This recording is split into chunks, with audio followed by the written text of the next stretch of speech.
C'est l'accident le plus grave jamais survenu en Italie. Chose incroyable, personne n'a remarqué la catastrophe. Tour de contrôle RAS. De précieuses minutes s'écoulent. C'était sidérant. La tour de contrôle ne savait toujours pas ce qui s'était passé. Quand les blessés viennent chercher de l'aide, Il y a une traînée de flammes en bout de piste. les autorités commencent enfin à comprendre qu'il y a un sérieux problème Pense. dans l'un des aéroports les plus fréquentés d'Europe.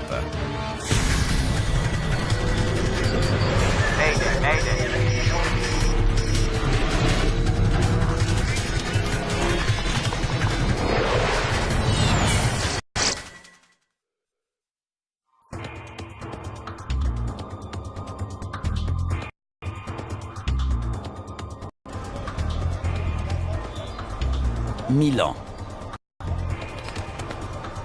Capitale européenne de la mode, cœur économique et financier de l'Italie, Milan est desservi par 3 aéroports internationaux. Seul l'un d'eux, celui de Linate, se trouve à proximité immédiate de la ville.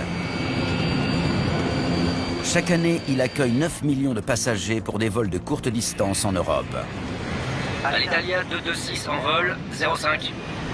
Le matin du 8 octobre 2001, un épais brouillard entoure l'aéroport. Il y avait beaucoup de brouillard et la visibilité était d'environ 50 à 100 mètres. Dans la tour, les contrôleurs du trafic aérien ont beaucoup de travail. Ils doivent faire décoller plus de 20 avions dans les 60 minutes à venir. Alitalia 2120, mise en route. Ils traitent près de 500 communications radio par heure. Linate, bonjour. Delta India Echo Victor X-Ray, demandons mise en route. Delta Victor X-Ray. Vous pouvez démarrer vos moteurs. Sol Scandinavian 686, demandons roulage depuis 1-3. Scandinavian 686. Roulez, point d'attente catégorie 3. Scandinavian 686, roulons. Point d'attente catégorie 3. Le vol Scandinavian 686 attend son tour pour décoller. Le Boeing MD-87 doit effectuer un vol de routine jusqu'à Copenhague, au Danemark. Il y a 110 personnes à bord. Roulons point d'attente catégorie 3. Le commandant de bord est Joachim Gustafsson. Il travaille chez SAS depuis plus de 10 ans. Scandinavian 686, votre position. On roule vers le taxiway Principal Scandinavian 686. L'officier pilote de ligne Anders Highlander vole pour cette compagnie depuis 4 ans. Il a 2000 heures de vol sur MD-87.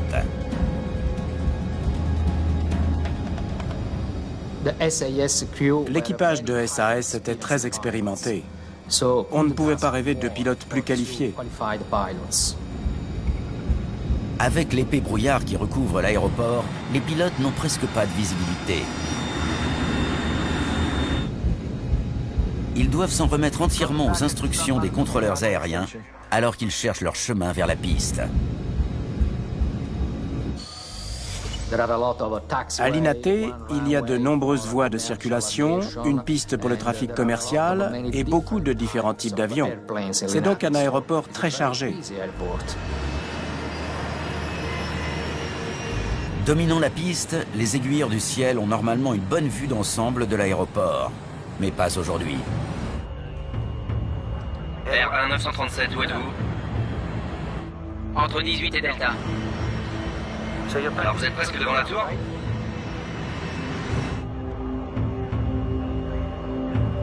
Paolo Zacchetti est le contrôleur sol chargé de guider les avions jusqu'au début de la piste, d'où ils décollent toutes les 2 minutes.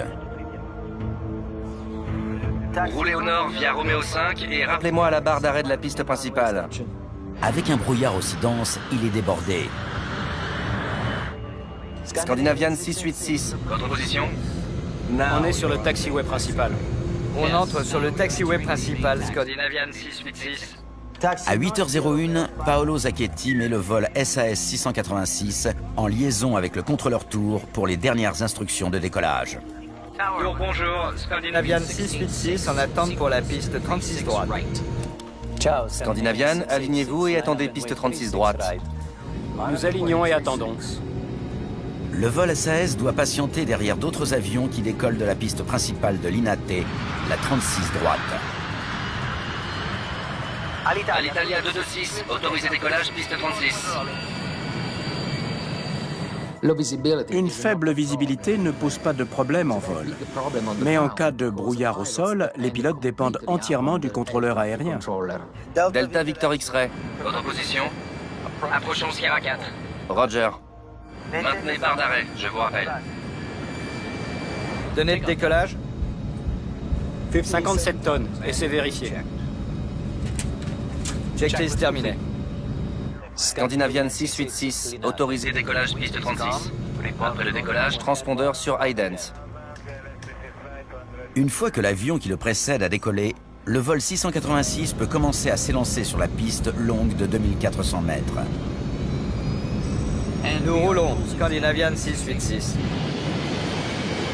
Automanette enclenchée. Plein gaz.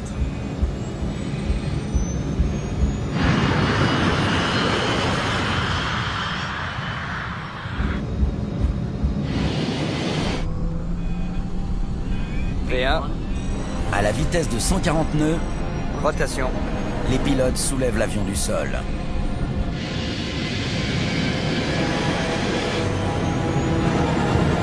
C'est quoi? Allez, allez! Allez!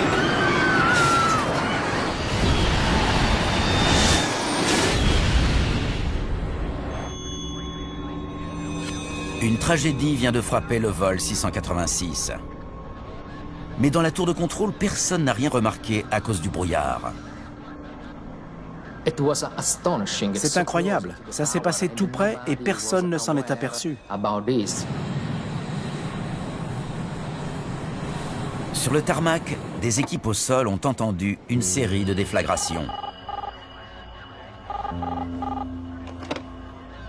Ici la tour. On a entendu des détonations. Nous aussi, mais on ne sait pas ce que c'était. On aurait dit que quelqu'un montait les marches. Vous ne voyez rien d'anormal?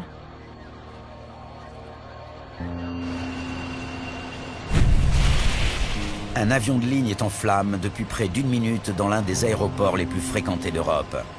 Mais pour l'instant, personne n'en sait rien. Non, rien. Il est sidérant qu'un accident aussi grave se soit produit sans que personne n'ait vu ce qui était en train de se passer. La catastrophe passe inaperçue jusqu'à ce qu'un douanier voit un bagagiste blessé sortir des décombres en titubant. Il a fallu un moment avant qu'on s'aperçoive qu'une catastrophe majeure avait eu lieu. Le douanier prévient immédiatement les secours. Mais les contrôleurs ignorent toujours qu'il y a eu un accident. Aussi incroyable que ça puisse paraître, la tour ne sait toujours pas ce qui s'est passé. C'est seulement à cet instant que le contrôleur tour cherche le vol SAS sur son écran radar. L'appareil a disparu. Le radar ne montre pas l'avion qui s'éloigne de l'INATE. Puis, un autre avion contacte la tour. Il y a une traînée de flammes au bout de la piste. Près de 3 minutes après l'accident, le contrôle aérien de l'INATE déclenche enfin l'alerte générale.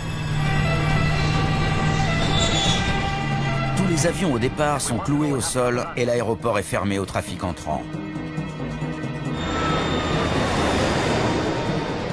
Le vol Scandinavian Airlines 686 s'est écrasé et a explosé au décollage. Mais personne ne mesure encore l'ampleur du désastre.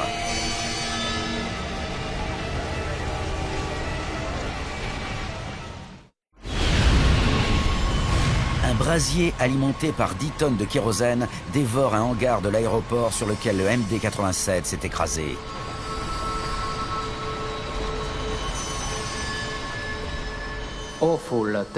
C'était une scène de dévastation terrible. Le toit du hangar s'était effondré, l'avion de SAS complètement détruit était en plusieurs morceaux et malheureusement il y avait des morts.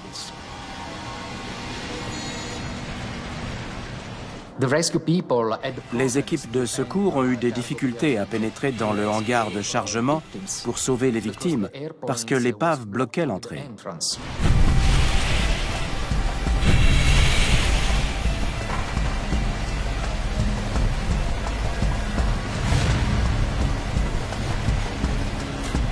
Environ 14 minutes se sont écoulées depuis le crash. Alors que les pompiers combattent l'incendie, les contrôleurs aériens de l'INATE tentent désespérément de comprendre ce qui vient de se passer. Il y a 2 avions qui ont disparu. Paolo Zacchetti découvre qu'un Cessna Citation privé n'a pas regagné sa place de parking après que les avions ont été retenus au sol. L'attention se focalisait sur l'avion de SAS, donc personne n'a pensé qu'il manquait un autre avion. Il manque un avion privé, un Cessna 525. Les équipes au sol cherchent l'appareil manquant. 26 minutes après le crash, elles finissent par retrouver le Cessna en flammes et en morceaux au milieu de la piste 36 droite. Il semble qu'il y ait eu une collision. Il est difficile de croire qu'il a fallu une demi-heure pour qu'on s'aperçoive que le Cessna était sur la piste principale. Il y a un autre avion accidenté près de Romeo 6. Les contrôleurs aériens sont perplexes. Comment ces 2 appareils se sont-ils retrouvés sur la même piste au même moment? C'est quoi? Allez!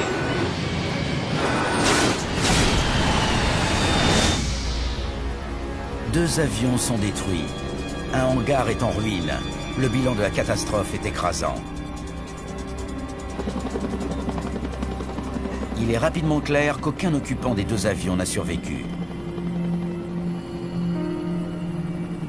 Le crash a tué 110 personnes à bord du vol SAS.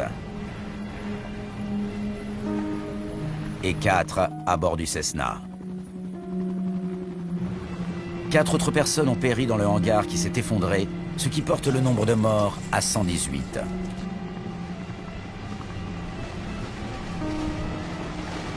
C'est l'accident le plus grave jamais survenu en Italie. Vous n'imaginez pas. Je n'ai pas encore compris. J'ai entendu 3 explosions. Boum, boum, boum. Et j'ai vu une flamme énorme. D'abord, il y a eu un vacarme assourdissant. Puis j'ai senti de l'air extrêmement chaud qui m'a brûlé la tête. Bon sang. Mario Pica est l'enquêteur en chef de l'agence italienne de sécurité aérienne, la NSV, mais il n'a pas d'autorité sur le site du crash. J'ai mis quelques heures à accéder au lieu de l'accident. L'Italie traite les accidents aériens comme des crimes. La police est prioritaire sur les lieux du drame. En Italie, après un crash aérien, l'enquête criminelle démarre automatiquement. Et c'est la police qui est chargée d'analyser les événements. Mario Pica a un autre but. Il fallait à tout prix déterminer ce qui s'était passé et trouver les éléments qui nous permettraient d'éviter que ça se reproduise. Merci.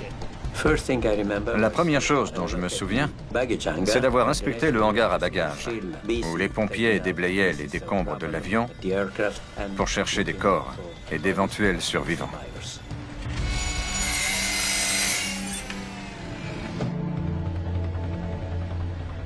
J'ai décidé d'aller voir le Cessna qui était encore sur la piste. J'ai dessiné un premier plan de la position des débris pour reconstituer la dynamique de l'impact. Il y avait un enchevêtrement de pièces du Cessna et du MD-87. En tant que pilote et directeur d'enquête, Mario Pica sait que dans tout crash aérien, les informations les plus précieuses sont fournies par les boîtes noires. Mais le Cessna n'avait ni enregistreur phonique, ni enregistreur de paramètres. L'absence d'enregistreur de vol était un vrai handicap, parce que dans n'importe quelle enquête, ils sont très utiles pour déterminer précisément ce qui s'est passé. Le bureau suédois d'enquête sur les accidents dépêche une équipe à Milan. Elle est composée du spécialiste technique Tom Zollner et de l'enquêteur en chef Frank Christensen de SAS. Avec Mario Pica, ils vont tenter d'expliquer l'accident. On a été saisi de l'enquête puisque c'était un avion de SAS. Il faut attendre leur autorisation. On s'est rendu compte qu'en Italie, c'était différent. Une procédure criminelle est lancée, et bien qu'on soit enquêteur, on doit attendre. Super. Ça nous a agacés. On voulait voir l'avion et le site du crash. Mais on n'était pas autorisé à s'approcher des lieux de l'accident. Les médias du monde entier parlaient de la catastrophe de l'INATE. L'avion de SAS en partance pour Copenhague a percuté le Cessna. Qu'est-ce qui s'est passé à l'INATE? Quelles sont les causes principales de l'accident? Qui sont les principaux responsables? Les enquêteurs ne tardent pas à faire une découverte troublante sur l'aéroport. Vous êtes en train de me dire qu'il y a déjà eu beaucoup d'incidents de ce type? Les contrôleurs aériens nous ont dit qu'il y avait en moyenne une incursion de piste par semaine. Il semblerait que les 9 millions de passagers annuels de l'aéroport soient en danger depuis un certain temps. Il y avait eu d'autres incursions, c'était un choc. Moins d'un mois avant la collision, le pire avait été évité sur la même piste. Un avion était entré sur la piste alors qu'un autre décollait. On a été stupéfaits d'apprendre que de tels incidents arrivaient aussi souvent à l'INATE. À l'évidence, l'aéroport connaît un grave dysfonctionnement. Le lendemain du crash, les enquêteurs sont pressés par l'opinion mondiale de déterminer la nature du problème. Il y a eu des prières pour les victimes du crash, le plus grave que l'aviation civile italienne ait jamais connu. Toute l'équipe d'enquêteurs est enfin autorisée à accéder au site du crash. On était tous des enquêteurs chevronnés. On savait quoi chercher et on savait comment le chercher. Mais les autorités ont mis un obstacle de taille sur leur route. Où est l'avion? La police a ordonné aux employés de l'aéroport de retirer les débris de la piste et du hangar à bagages. On était furieux. Ils avaient détruit beaucoup d'informations pertinentes auxquelles on n'aurait plus jamais accès. Les débris des deux avions ont été empilés sur une plateforme d'hélicoptère. Il sera très difficile de localiser le CVR, l'enregistreur phonique du vol 686. On ne trouvait pas l'enregistreur phonique.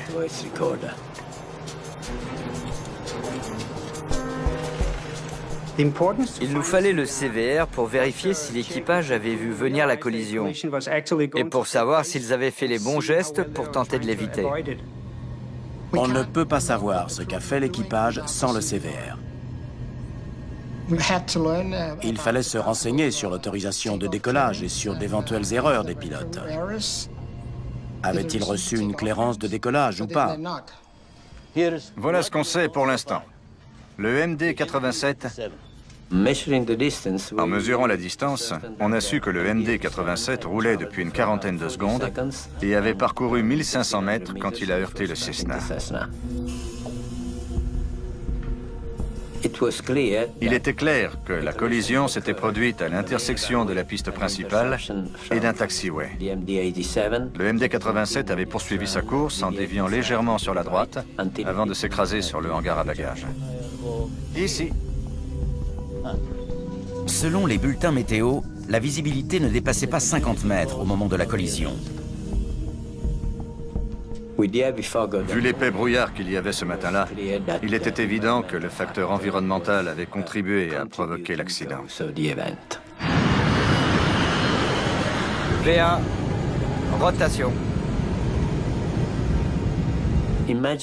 Imaginez un avion roulant à 72 mètres par seconde. Quel serait le temps de réaction nécessaire aux pilotes pour éviter la collision? Les pilotes du vol SAS n'ont aperçu le Cessna sur la piste qu'une fraction de seconde avant l'impact. C'est quoi? Mais le brouillard ne devrait pas être un problème dans un grand aéroport comme l'INATE. Par mauvaise visibilité, les aéroports modernes utilisent une réglementation et des équipements de sécurité. Les aéroports évitent les incursions grâce à des procédures d'exploitation par faible visibilité, qui peuvent être complétées par des radars au sol, des alarmes ou d'autres systèmes. Sur les pistes et les voies de circulation, on trouve une série de repères visuels appelés les barres d'arrêt. Les avions doivent toujours attendre l'autorisation avant de les franchir, comme les voitures s'arrêtent au feu rouge. Ce système est conçu pour éviter les collisions. Les avions s'évitent dans le noir. Pourquoi ce serait différent dans le brouillard?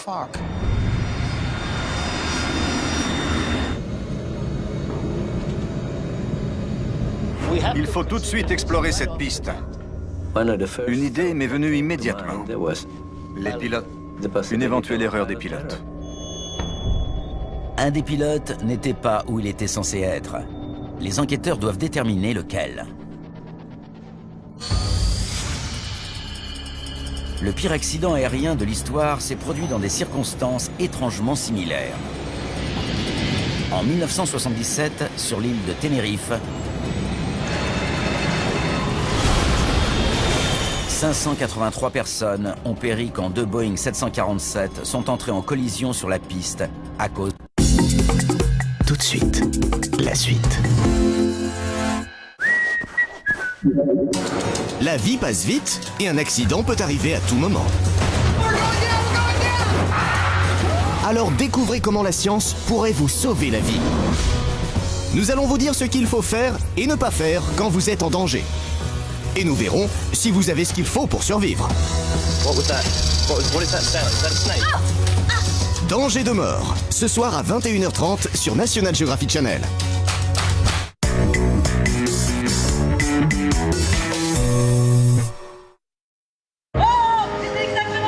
C'était il y a 6 mois. Juste là. C'est fou, pourquoi ça me reste comme ça?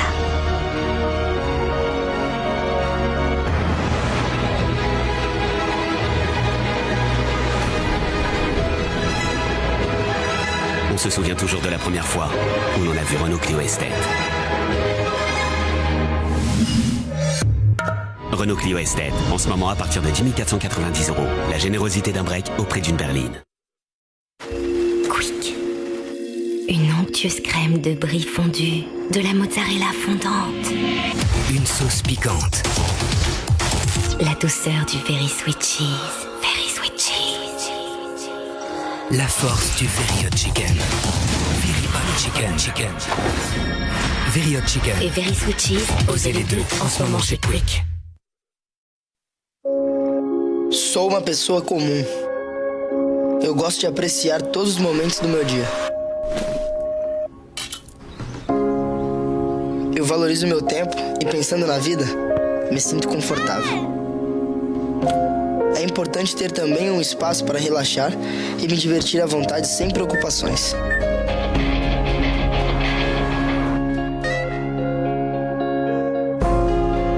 Quanto isso pode me motivar? Como eu posso me manter focado? Tudo ao meu redor, incluindo os momentos do meu dia a dia, é o que eu preciso para me concentrar para a minha luta de 90 minutos. Para fazer o mundo um pouco mais animado. Eu sou uma pessoa comum.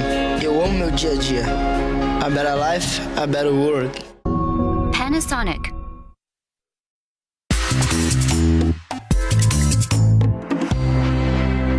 Les brouillards. À l'INATE, comme à Tenerife, il y avait un brouillard dense, un avion qui circulait sur la mauvaise voie et des problèmes de communication. Le pilote de KLM croyait avoir reçu l'autorisation de décoller, mais ce n'était pas le cas.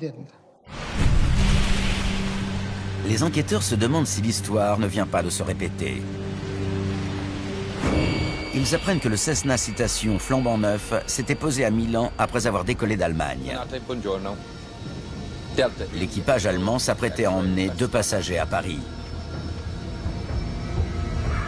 Le Cessna n'étant pas équipé d'enregistreur phonique et le CVR du vol SAS 686 n'ayant pas encore été retrouvé, les enquêteurs ne peuvent retracer le fil des événements qu'en analysant les enregistrements de la tour de contrôle.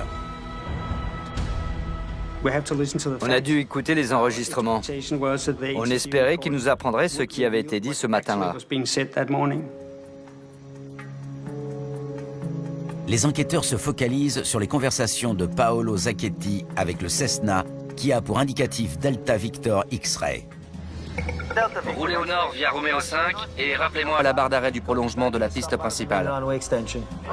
On prend Romeo 5 et on vous rappelle avant la piste principale.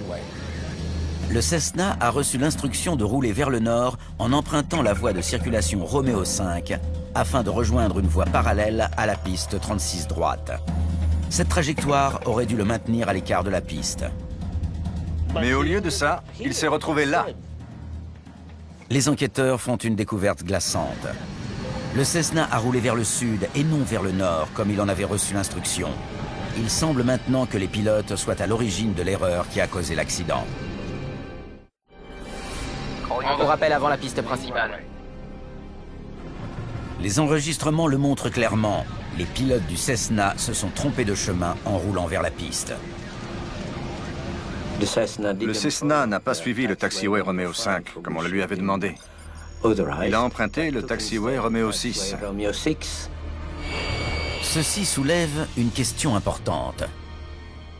Pourquoi personne n'a rien remarqué? Continuez à rouler jusqu'au parking principal. Roger. Roulons jusqu'au parking principal. Delta Victor X-Ray. Rappelez-moi en arrivant sur le taxiway principal. Ils disent tout le temps le mot principal. L'enregistrement révèle que le contrôleur aérien n'a pas clairement différencié les parkings et les taxiways. Les mots qu'il a employés ont pu faire croire au pilote du Cessna qu'il roulait dans la bonne direction.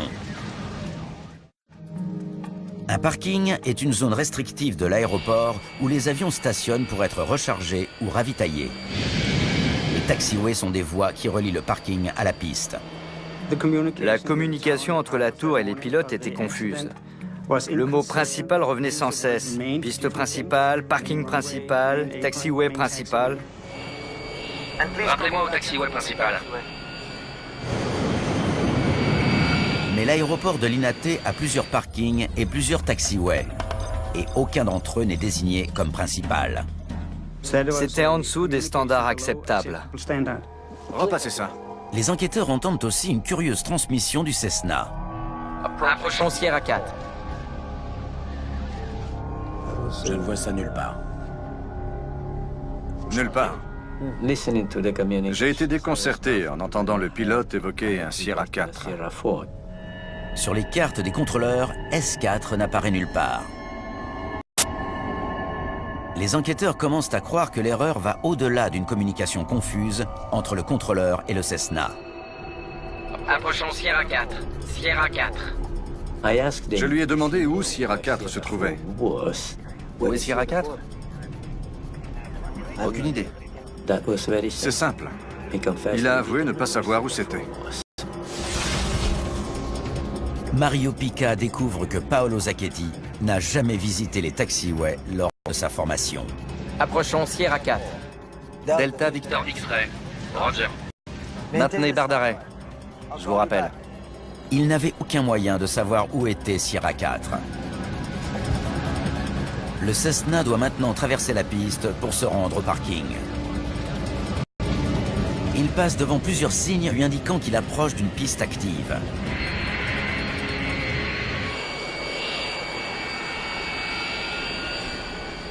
Le contrôleur n'a pas stoppé le Cessna. Delta Victor X-Ray. Au même moment, la tour autorise le vol SAS à décoller. Scandinavian 686, autorisé décollage. Roulez Jusqu'au parking principal. Il aurait dû arrêter le Cessna, mais malheureusement, Roulons jusqu'au parking principal. il pensait qu'il était sur le taxiway R5. Le pilote du Cessna commet une erreur fatale. Alors que le MD-87 est maintenant lancé à 260 km/h, il traverse la piste.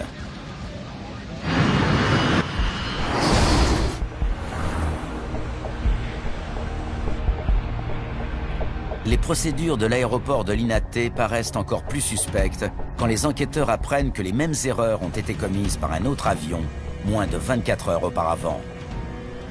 Frank, viens jeter un coup d'œil là-dessus. J'ai été choqué d'apprendre que l'après-midi précédent, la même chose, 24 heures plus tôt, Un avion avait été autorisé par le contrôleur aérien à rouler sur Romeo 5. J'ai l'impression que ça arrive souvent et qu'il avait roulé sur Romeo 6. Comme il n'y avait pas de brouillard ce jour-là, les deux avions se sont vus et ont évité la collision.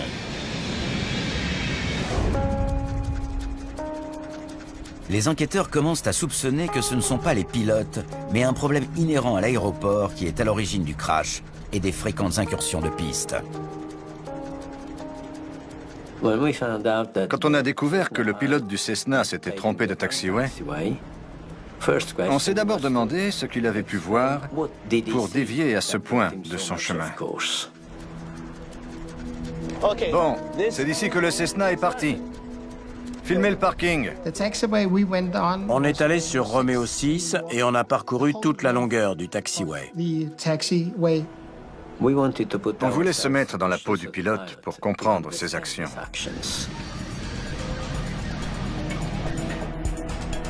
Les enquêteurs cherchent les signaux d'identification des voies qui sont censés guider les pilotes. Ces signaux étaient en très mauvais état. Ils étaient entourés d'herbes hautes et ils étaient très peu nombreux. Les signes peints directement sur le tarmac sont également vitaux pour les pilotes. En arrivant à l'intersection de Romeo 5 et de Romeo 6, on a constaté que le marquage au sol était tellement usagé que même par bonne visibilité, il était difficilement lisible.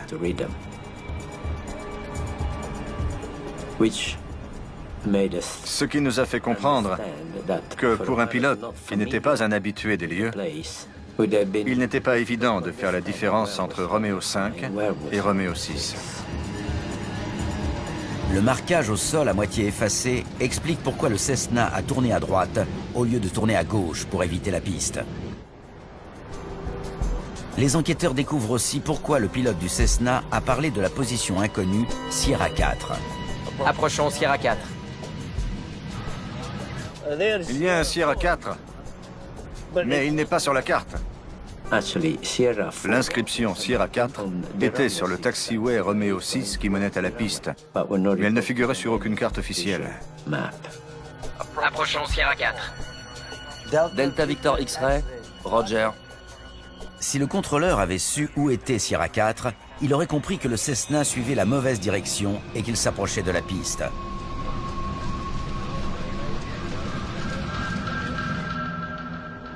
Mais des marquages non indiqués sur les cartes n'expliquent toujours pas la collision.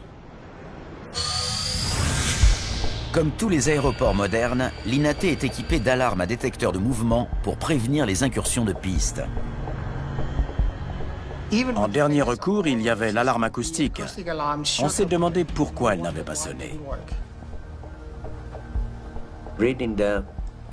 En lisant la transcription des communications de la tour de contrôle, on n'a trouvé aucun déclenchement d'alarme quand le Cessna a franchi les barres d'arrêt et a pénétré sur la piste. Mario Pica décide de tester lui-même les détecteurs d'incursion. On m'avait dit qu'ils étaient peut-être en panne, mais on voulait en être certain. Bon, début du test de l'alarme à détecteur de mouvement sur le taxiway Romeo 6. Alors une nuit, quand l'aéroport était fermé, on a fait une expérience. On est passé plusieurs fois entre les capteurs, après avoir envoyé une personne dans la tour pour voir si l'alarme se déclenchait. Alors ? Rien. Encore. On a fini par découvrir que ce système avait été désactivé des années auparavant pour éviter que l'alarme ne se déclenche de façon intempestive au passage d'un animal ou d'une voiture faisant une tournée d'inspection nocturne. Une semaine après l'accident, les enquêteurs n'ont toujours pas localisé l'enregistreur phonique au milieu des débris de l'avion. Il était vital de trouver le CVR pour établir qu'il n'y avait pas de problème avant l'impact. J'ai donc décidé de fouiller cet énorme tas de décombres, de béton et d'acier. Et finalement, on a découvert le CVR.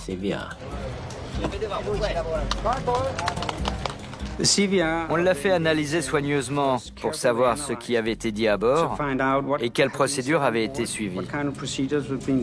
Scandinavian 686, autorisé décollage piste 36. L'enregistreur montre que l'équipage du vol 686 avait reçu une clairance pour décoller de la piste 36 droite. Autorisé décollage. Les pilotes de SAS n'ont aucune responsabilité dans l'accident. Ils ont été victimes des défaillances de l'aéroport. L'enquête a révélé un dernier problème qui illustre à quel point les conditions de sécurité se sont dégradées à l'INAT. Non. Il n'y a pas de radar de sol à l'INAT depuis des années. L'ancien radar de sol avait été démonté. Le nouveau était dans sa boîte depuis des années et n'avait jamais été installé. J'ignore pourquoi. Les radars de sol détectent tous les mouvements des avions et des véhicules. Ce sont des équipements vitaux dans les aéroports fréquentés. Un radar de sol est un outil efficace pour savoir ce qui se passe dans l'aéroport, même par faible visibilité. On peut affirmer que si le radar de contrôle des mouvements au sol avait été installé, le contrôleur aérien aurait vu l'avion franchir les barres d'arrêt. Peut-être qu'il l'aurait alors stoppé avant que la collision ne se produise. Delta Victor X-Ray. Votre position. Le Cessna s'est trompé de chemin à cause d'un marquage au sol illisible. Sans radar de sol, les contrôleurs ne pouvaient pas suivre ses mouvements. Avec le brouillard en plus, la catastrophe était inéluctable. Dès que le Cessna et l'avion de SAS ont commencé à rouler, ils étaient condamnés. L'accident était inévitable. Scandinavian 686, Autorisé décollage piste 36.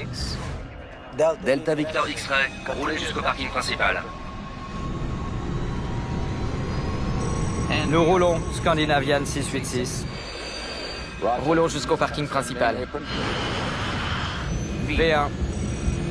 Rotation.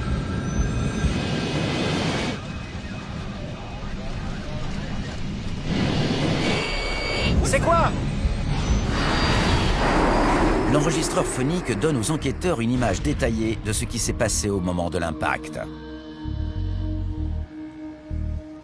Des bruits dans le cockpit nous ont appris que des commandes avaient été actionnées. Et le micro d'ambiance nous a donné des informations sur certains sons pendant la collision. C'est quoi? On s'est aperçu qu'en fait, il y avait eu plusieurs collisions en l'espace d'une demi-seconde. Quand cette demi-seconde d'enregistrement audio est analysée de plus près, les enquêteurs découvrent qu'elle contient plusieurs sons distincts.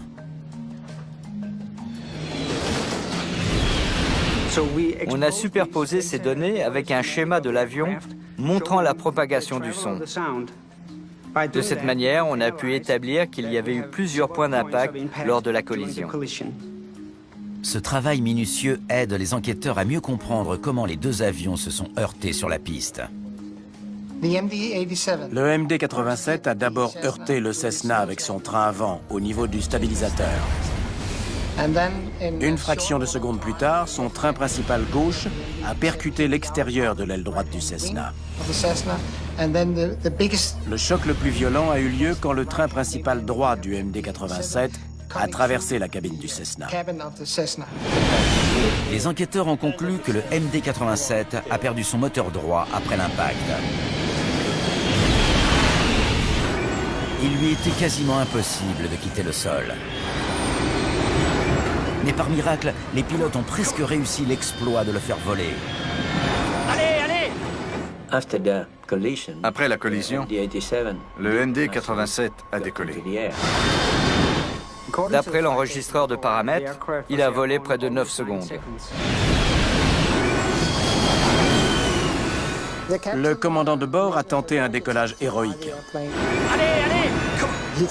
Il a essayé de pousser le moteur gauche. Mais il avait ingéré trop de débris. Le pilote a été remarquable. Il a tout tenté. Jusqu'au bout, il a essayé d'éviter l'impact. Tout de suite, la suite. La vie passe vite et un accident peut arriver à tout moment. Alors découvrez comment la science pourrait vous sauver la vie. Nous allons vous dire ce qu'il faut faire et ne pas faire quand vous êtes en danger. Et nous verrons si vous avez ce qu'il faut pour survivre. Danger de mort, ce soir à 21h30 sur National Geographic Channel.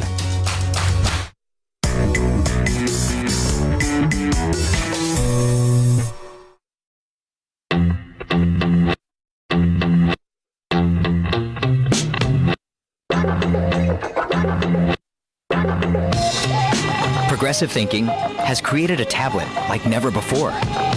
With a stunning display, you'll take multitasking to a whole new level. We think it'll make our competition ready to follow our lead. As usual, Galaxy Tab, we've changed the rules. Pro Series by Samsung Galaxy. Rejoignez Donald Skehan dans un voyage culinaire à travers l'Italie. Pendant qu'il rend visite aux reines de la cuisine italienne, les Nonna, il vous emmène découvrir les traditions et les secrets d'une génération de chefs en or, toujours à la recherche des meilleurs produits du terroir. Découvrez les recettes de mes grands-mères tous les mardis à 20h40 sur Voyage. Je me suis tout de suite sentie chez moi au Cap. Les gens qui vivent près de l'océan sont très ouverts. Ici, ils savent s'amuser et se détendre avec légèreté. Il y a une atmosphère particulière ici, quelque chose d'original, et c'est difficile de ne pas se laisser entraîner. On y trouve de la nourriture, des arômes, des couleurs incroyables. Toutes ces choses rendent la vie plus belle. Mais je continue d'être attirée par la montagne. C'est vraiment unique et incroyable d'avoir une telle montagne au cœur de la ville. De là-haut, on peut vraiment ressentir l'énergie de la ville et de ses habitants. C'est une telle source d'inspiration.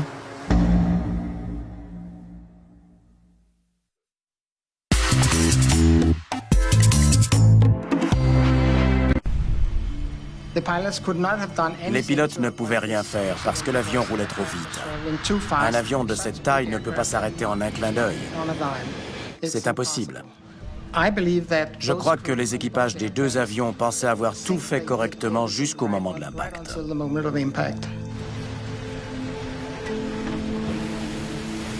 Il est maintenant clair que le système de contrôle défectueux de l'aéroport de Linate est la cause directe du crash. Qui plus est, il semblerait également que des problèmes d'organisation aient empêché les équipes de secours de sauver des vies.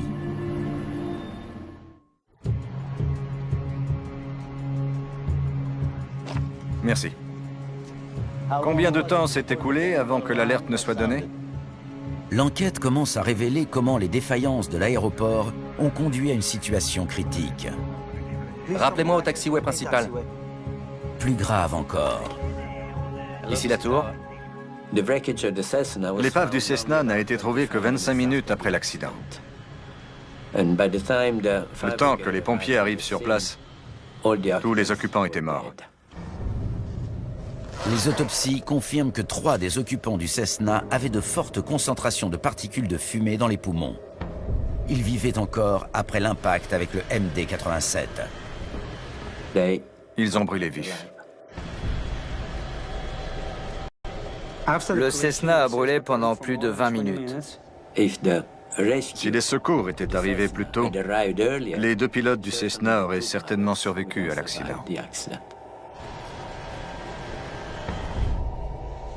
Après plus de 6 mois d'une enquête minutieuse, Mario Pica rend ses conclusions.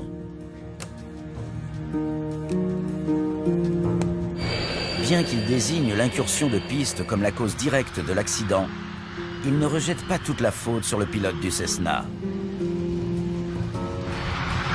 Il souligne l'absence de signalisation adéquate et le mauvais état des marquages au sol sur les taxiways, tout comme les défaillances de l'aéroport en général.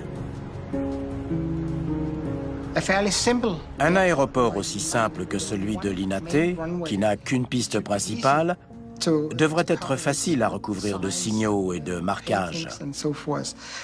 Mais apparemment, tout ce qui pouvait mal tourner a mal tourné dans cet aéroport.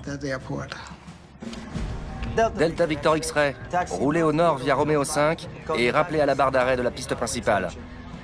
Et pour certaines des personnes impliquées, les sanctions sont particulièrement sévères.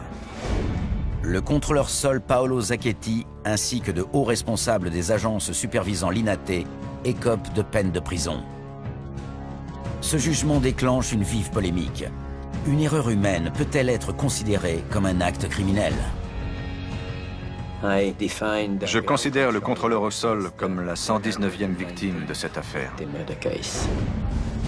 Je n'avais pas l'équipement qui m'aurait permis de prendre conscience de ce qui se passait. Continuez à rouler jusqu'au parking principal. Roger.